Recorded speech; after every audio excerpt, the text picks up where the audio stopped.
রহমানির রহিম, যে আল্লাহ তাআলা সবচেয়ে দয়ালু।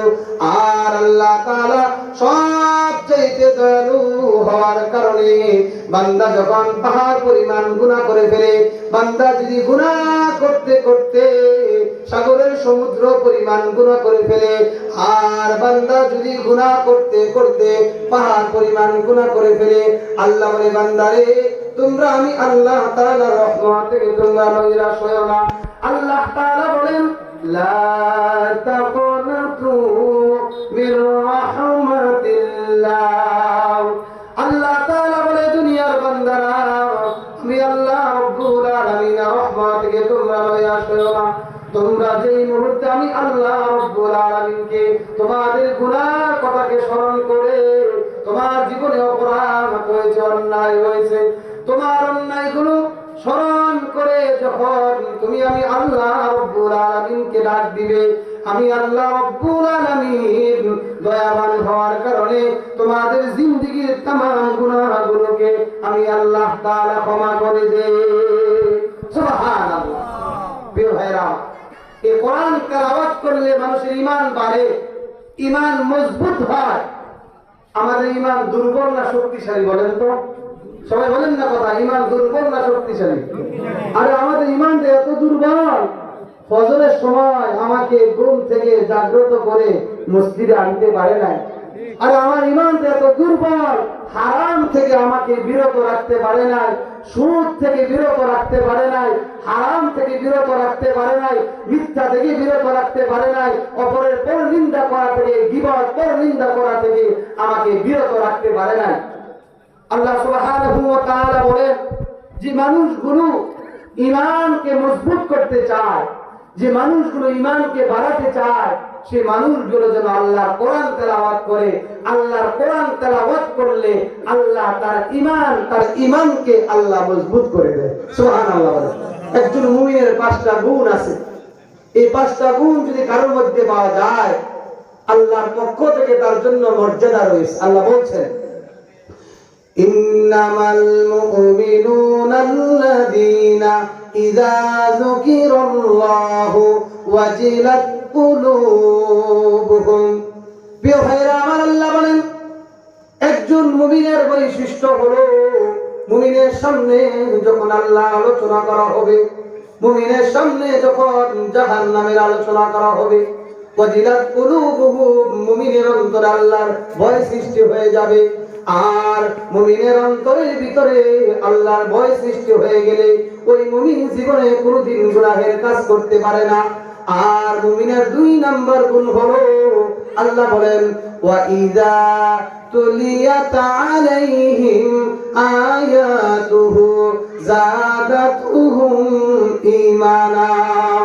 আল্লাহ রাব্বুল আলামিন বলেন মুমিনের 2 নাম্বার বৈশিষ্ট্য হলো মুমিন যখন কোরআন পড়বে, মুমিনের সামনে যখন কোরআন তেলাওয়াত করা হয়, মুমিন যখন কোরআন তেলাওয়াত করে, আল্লাহ বলেন মুমিন কোরআন তেলাওয়াত করার কারণে যাদাতুহুম ঈমানা, আল্লাহ মুমিনের ঈমান আল্লাহ মজবুত করে দেন।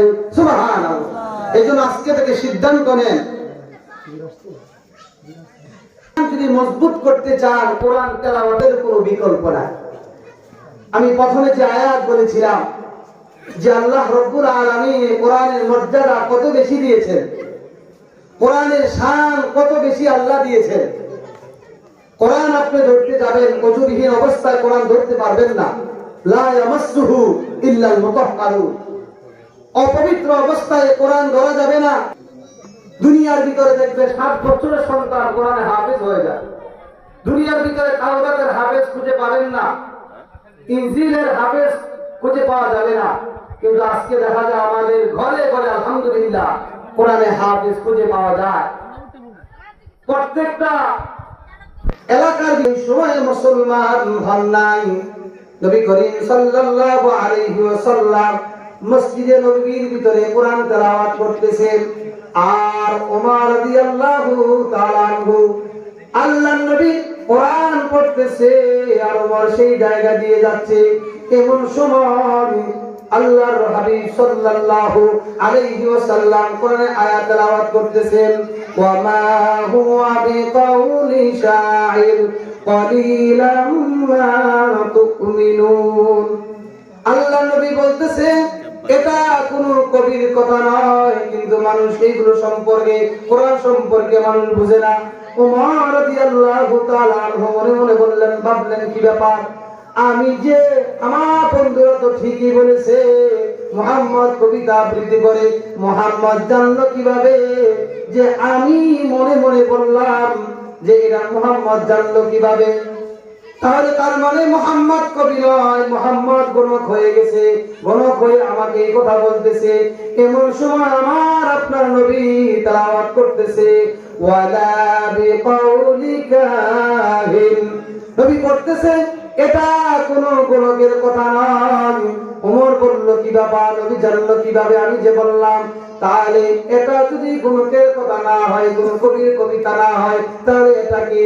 এমন সময় আমার আপনার নবী মুহাম্মদ সাল্লাল্লাহু আলাইহি ওয়াসাল্লাম পড়তেছে, তানজিলুম মির রাব্বিল আলামিন, এটা কোন কবির কথা নয়, গণকের কথা নয়, এটা হলো আমার আল্লাহ তাআলার পক্ষ থেকে নাযিলকৃত কিতাব।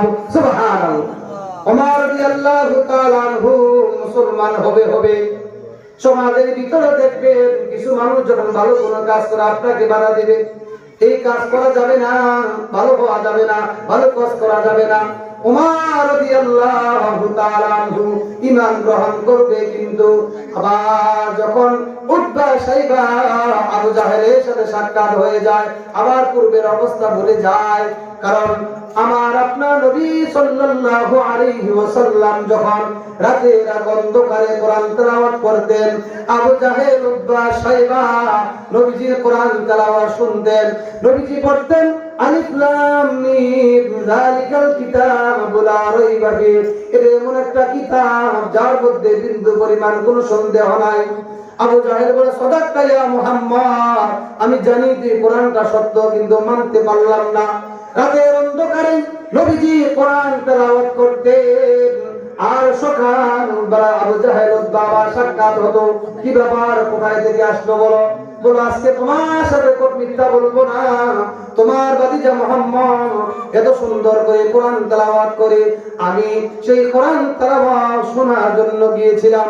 উতবাকে জিজ্ঞাসা করে, কি ব্যাপার, তুমি কোথায় থেকে আসলে? বলে আজকে তোমার সাথে মিথ্যা কথা বলবো না, তোমার ভাতিজা মুহাম্মদ এত সুন্দর করে কোরআন তেলাওয়াত করে, এই কোরআন তেলাওয়াত শোনার জন্য গিয়েছিলাম।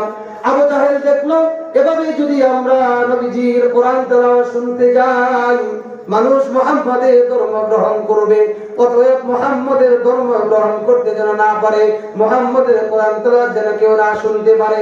আবু জাহেল বিশাল সমাবেশের ব্যবস্থা করলো, আর বলল, আজকে থেকে নবীজির কোরআন তেলাওয়াত কেউ শুনতে যাইতে পারবে না, যারা যাবে তাদেরকে দুনিয়া থেকে বিদায় করে দেওয়া হবে।